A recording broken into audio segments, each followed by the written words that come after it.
2020 felt like a fever dream because of its whirlwind of emotions, most notably the global-wide pandemic. But let's talk about how it affected the world of sports broadcasting. It all started in March while Jesse Agler, the current radio play-by-play broadcaster for the San Diego Padres, was in Peoria, Arizona for MLB spring training, what most refer to as the preseason for baseball. It was a typical start to the year, as Agler would be sharing radio duties with longtime broadcaster Ted Leitner in his final year with the Padres.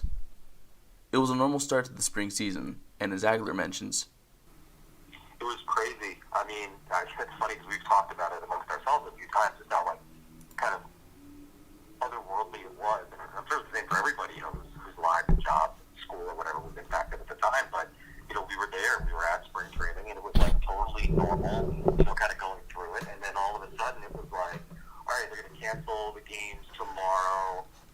Let's kind of all wait and see what's going to happen. And then it was, I think it might have even been hours after that, you started to hear like, oh, this is probably going to get completely shut down.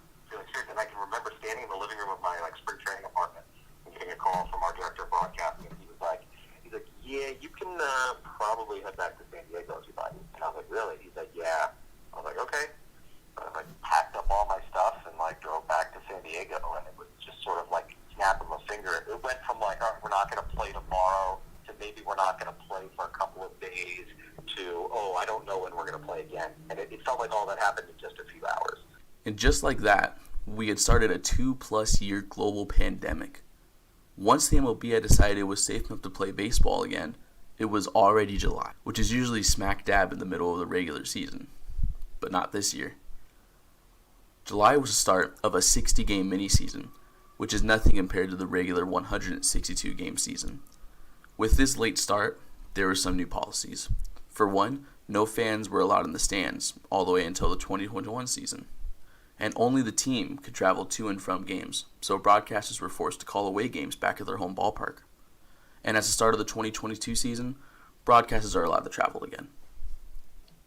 This new way of calling away games would lead to some of the most significant moments of the Padres' 2020 and 2021 seasons being called by the broadcast crew back home in San Diego, such as last April, San Diego native Joe Musgrove threw the first no-hitter, which is where a pitcher limits the opposing team to 0 hits all game, for the first time in Padres history dating back to 1969, while taking on the Texas Rangers at Globe Life Field located in Arlington, Texas.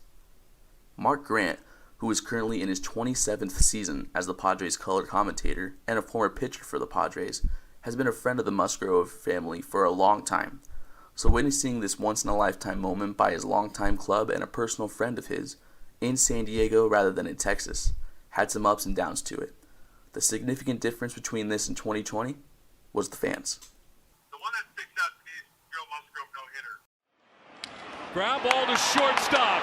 Kim will go to first. The San Diego Padres get their first no-hitter in the history of the franchise. And it belongs to San Diego's own Joe Musgrove, sending the Friar faithful into a frenzy. I think that's the biggest one for me personally because it's just been, ever since 1969, never had it in franchise history, local kid.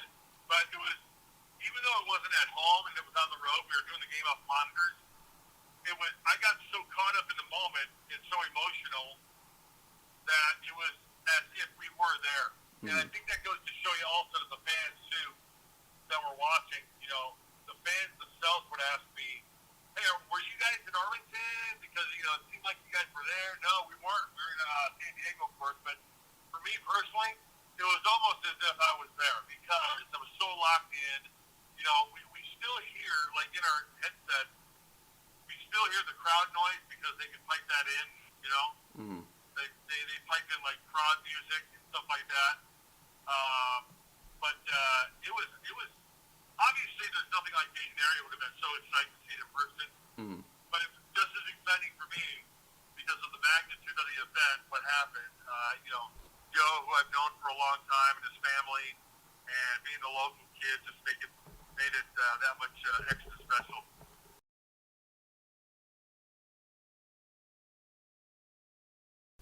As both Agler and Grant mentioned, The biggest takeaway from this new experience is how our society can adjust to anything, as both baseball fans and human beings. We can adjust. Everybody can adjust if you really want to, and you love your job, and you have some obstacles. It's proven to me that even though it's not, and we're all subject to routine. Mm-hmm. It's disrupted our routine, but I love the game so much and love my job so much that I made the adjustment and it worked. Now that we are just about out of the pandemic and back to normal in a way, we'll see if there's another global pandemic that will put us right back in the situation. With Titan Radio, this is Bryce Bautista signing off.